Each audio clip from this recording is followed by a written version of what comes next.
I think the unique personality of Titanfall's single-player campaign comes from its sheer variety. We have an experience that I don't feel like I get anywhere else right now. You can get different Titan loadouts and experience the different flavors of Titans from the multiplayer in the single player.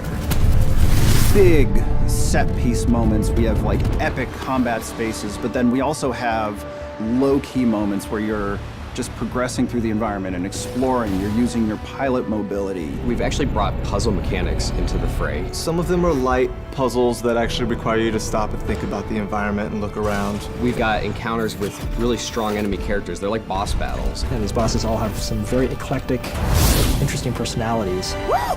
Now we're talking! The first step in the process for Titanfall 2 that I really remember was the action block phase. Each week, the entire design team would go off and they would have an opportunity to be creative independently. It freed up the team to just concentrate on what were the basic building blocks of single-player gameplay. The ideas would get pulled together into a place where they could start to form the nexus for a level. One of the action blocks that made it into the game was the experiment where we worked with cranes, these wall-running panels that were suspended from cables, and you could move them into position and use those to make your way through the level.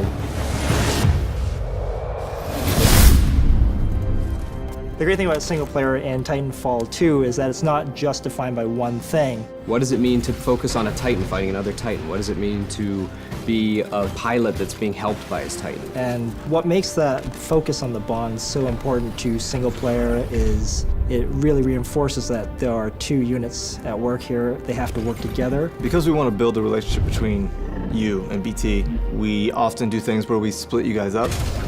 You get out of BT, you look at the environment, the objective might be that way, but then you'll see something that looks interesting over there.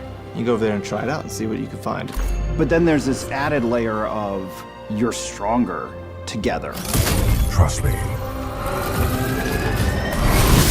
In this game, it's not just corridors, it's wide opportunities that embrace our motion model instead of trying to cage the bird. We're gonna be able to put something out there and have people get an experience that's uniquely Titanfall. Campaigns and single player and shooters, they can be more varied and more adventure-like.